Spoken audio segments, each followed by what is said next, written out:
Dans un monde qui tente sans cesse de capter notre attention, il est facile d'avoir l'impression de perdre le contrôle, de ne plus vraiment diriger sa propre vie.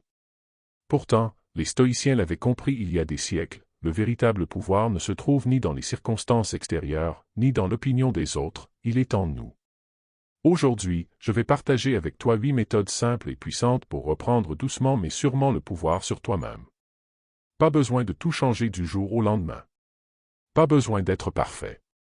Seulement un pas après l'autre, avec patience et conscience.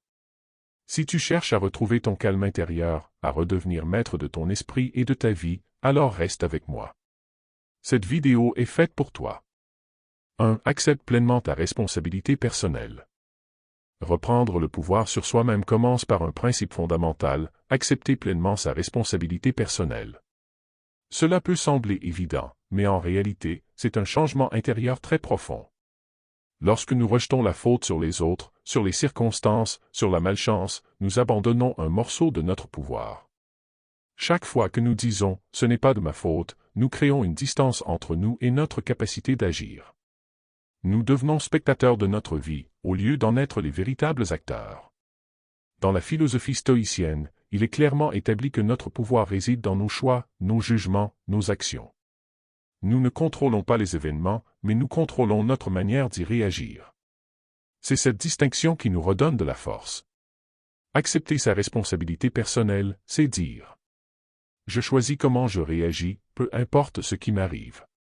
C'est comprendre que, même face à une injustice, à une difficulté, à une perte, il reste un espace intérieur où nous pouvons décider « que vais-je en faire ?» Comment vais-je avancer malgré cela? Ce n'est pas de la culpabilité. Ce n'est pas non plus se flageller. C'est tout simplement reconnaître que nous sommes responsables de nos pensées, de nos décisions et de la direction que nous donnons à notre vie.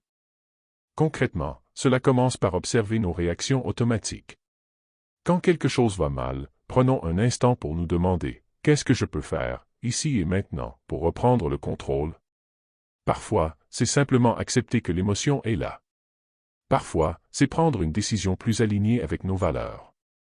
D'autres fois, c'est choisir de ne pas réagir tout de suite et de laisser passer la tempête intérieure. En acceptant notre responsabilité, nous arrêtons de gaspiller notre énergie à vouloir changer l'inchangeable.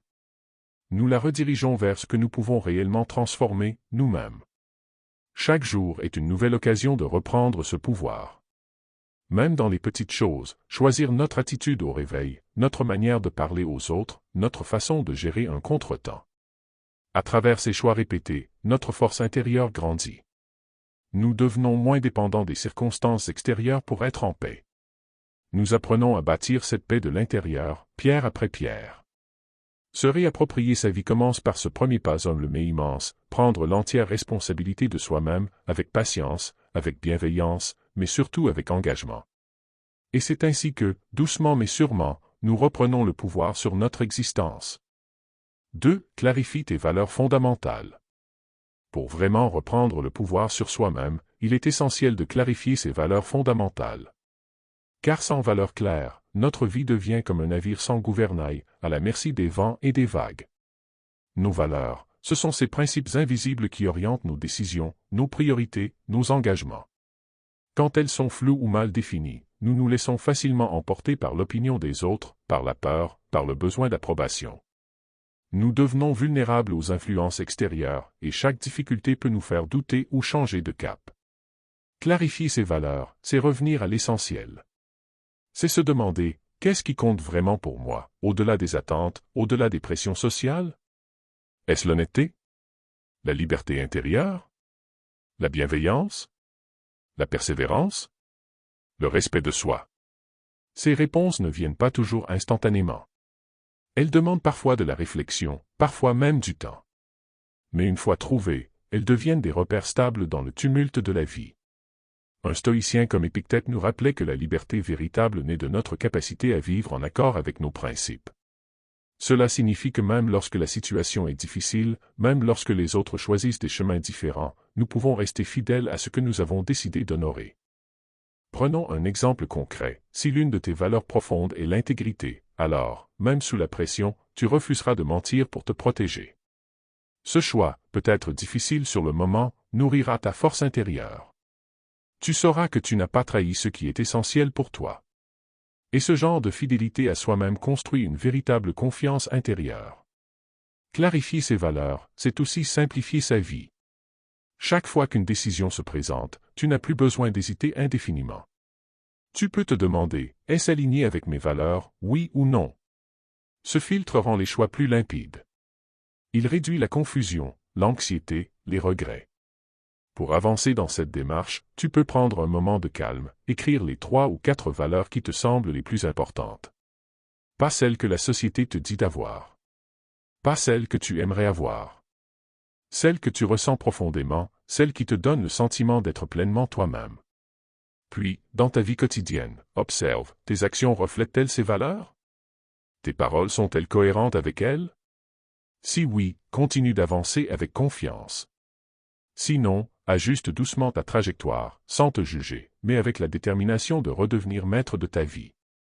Clarifier ces valeurs fondamentales, c'est dessiner la carte intérieure qui te permettra de marcher avec assurance, même au milieu des tempêtes.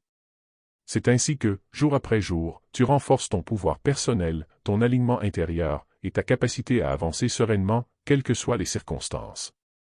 3. Maîtrise ton dialogue intérieur. Reprendre le pouvoir sur soi-même passe aussi par un travail souvent invisible, mais fondamental, la maîtrise de son dialogue intérieur. Ce que tu te dis à toi-même, en silence, influence directement ton humeur, ton énergie, ta confiance. Ton esprit, à chaque instant, commente ce que tu vis. Il juge, il interprète, il anticipe. Si ce dialogue est négatif, anxieux, dur envers toi, il devient comme un poison lent. Il sape ton courage, il nourrit l'indécision, il entretient la peur.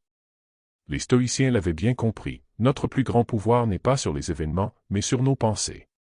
Marc Aurèle nous rappelle que l'âme prend la teinte de ses pensées.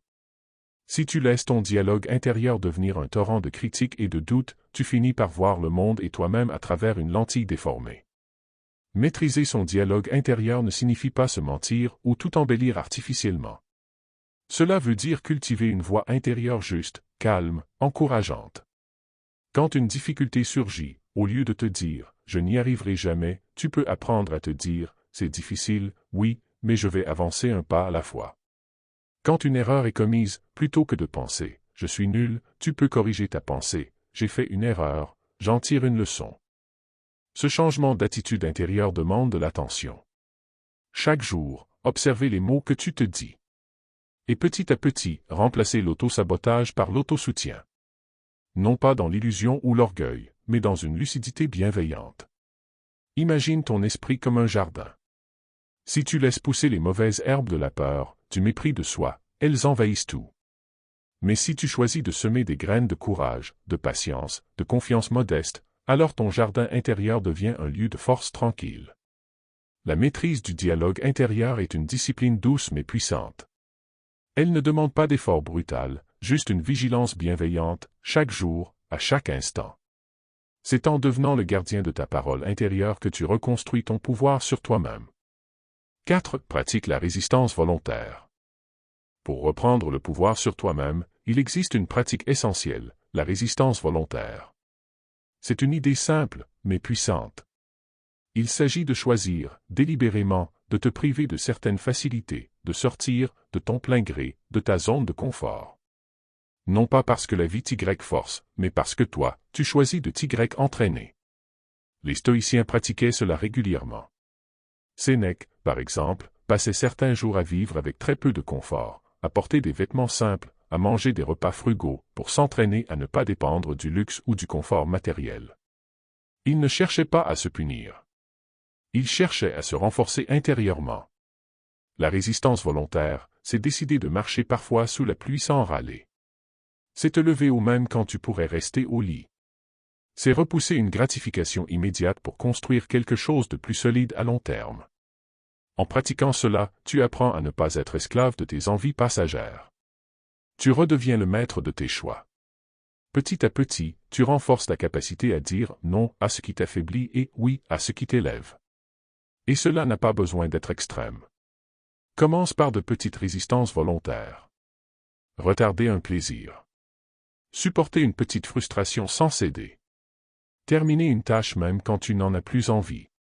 Chaque petit acte de résistance volontaire construit ton endurance mentale. Chaque fois que tu choisis d'affronter l'inconfort plutôt que de le fuir, tu deviens plus solide.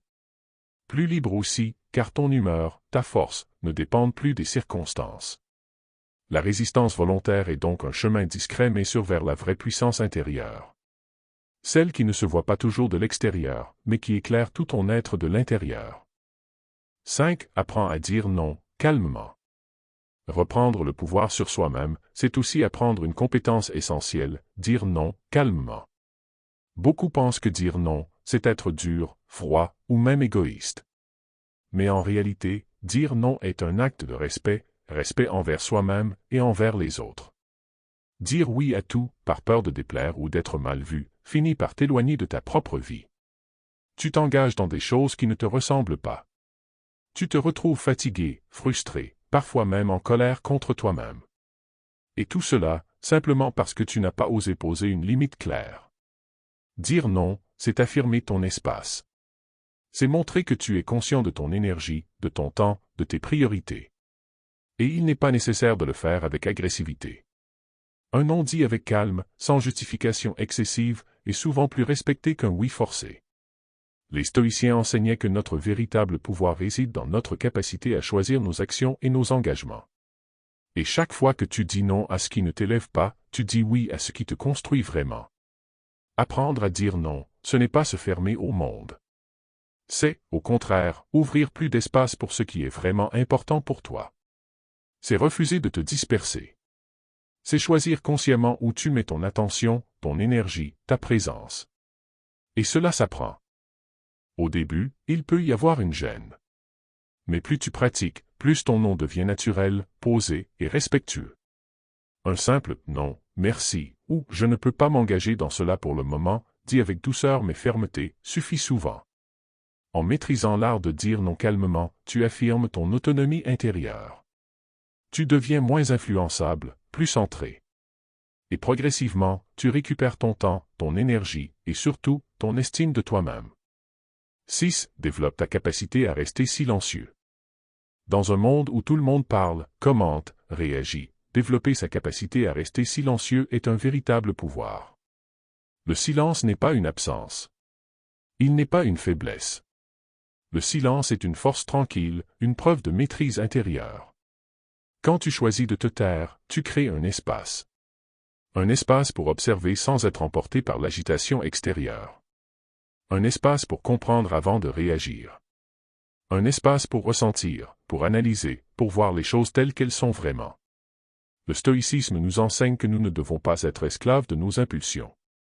Et apprendre à rester silencieux, même quelques secondes, face à une provocation, face à une injustice, ou même dans une simple conversation, est un acte de souveraineté personnelle. Être silencieux ne veut pas dire être passif. C'est au contraire un choix actif, celui de ne pas se disperser dans des mots inutiles. C'est prendre le temps de réfléchir avant de s'exprimer. C'est refuser de se laisser entraîner dans des débats vides, des conflits stériles ou des bavardages qui épuisent. Le silence te donne aussi une présence particulière. Les gens ressentent la profondeur de quelqu'un qui ne parle pas pour remplir le vide. Ton calme inspire confiance. Ta retenue impose naturellement le respect. Et dans ton propre esprit, ce silence devient un allié. Il t'aide à mieux te connaître, à entendre ta voix intérieure, celle que le bruit extérieur écrase souvent. Alors, la prochaine fois que tu ressentiras l'envie de parler impulsivement, souviens-toi, tu n'es pas obligé. Parfois, la réponse la plus puissante, c'est simplement de rester silencieux. Transforme l'échec en source d'enseignement. Transformer l'échec en source d'enseignement est l'une des compétences les plus puissantes que tu puisses cultiver si tu veux reprendre pleinement le pouvoir sur toi-même. L'échec, en soi, n'est jamais une fin. C'est une étape. C'est une invitation à comprendre, à s'adapter, à grandir. Dans l'approche stoïcienne, l'échec n'est pas perçu comme une catastrophe. C'est une information. C'est la réalité qui te parle, qui t'indique que certaines choses doivent être ajustées, que ton approche peut être affinée, que ton caractère peut être renforcé. Quand tu rencontres un échec, il y a deux chemins possibles.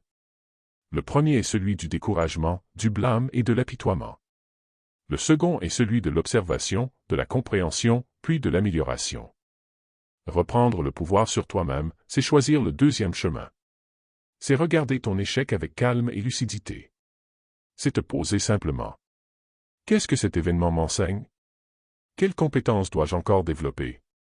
Quelle partie de moi dois-je encore renforcer?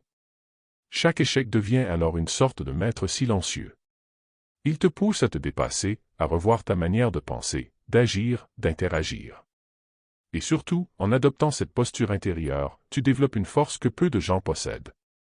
La résilience. Cette capacité à tomber, à apprendre et à te relever plus fort. Plus tu vois l'échec comme une école, moins il a de pouvoir négatif sur toi. Il cesse d'être un obstacle et devient un tremplin. Un simple chapitre dans ton histoire, jamais la fin de ton livre. Rappelle-toi, le but n'est pas de ne jamais tomber, mais de toujours te relever en ayant appris quelque chose de précieux. C'est ainsi, lentement mais sûrement, que tu forges un mental inébranlable. 8. Entretiens ton corps et ton esprit comme un temple. Entretenir ton corps et ton esprit comme un temple est une clé essentielle pour reprendre le pouvoir sur toi-même. Ton corps est ton premier territoire. Ton esprit est ton premier royaume. Si tu les négliges, comment pourrais-tu gouverner ta vie avec clarté, force et sérénité? Prendre soin de ton corps ne signifie pas seulement faire du sport ou bien manger. Cela veut dire respecter ton énergie vitale. Cela veut dire écouter tes besoins fondamentaux, le sommeil réparateur, une alimentation équilibrée, des mouvements réguliers pour maintenir ta vitalité. Chaque action de soin physique est une déclaration silencieuse, je me respecte. Et ce respect pour ton corps nourrit directement ton estime de toi. De la même manière, ton esprit demande de l'entretien.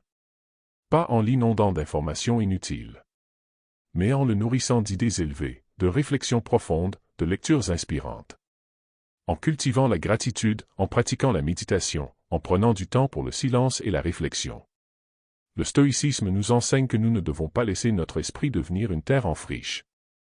Il doit être travaillé chaque jour, comme un jardin que l'on cultive avec patience. Lorsque tu entretiens ton corps et ton esprit avec respect et constance, tu bâtis une fondation intérieure solide. Tu deviens plus résistant aux aléas du monde extérieur. Moins influençable, moins fragile. Ce soin quotidien est un acte de souveraineté personnelle. Un rappel que tu es le premier gardien de toi-même. Ne cherche pas la perfection.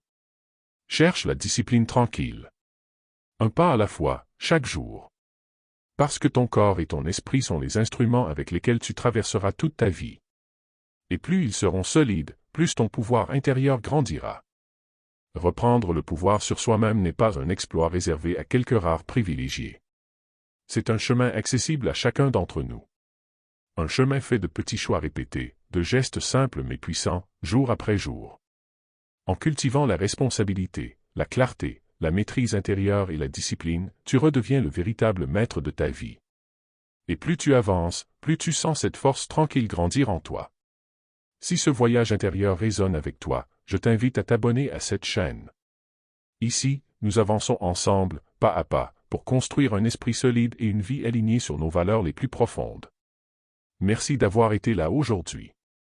Prends soin de toi et continue d'élever ton esprit.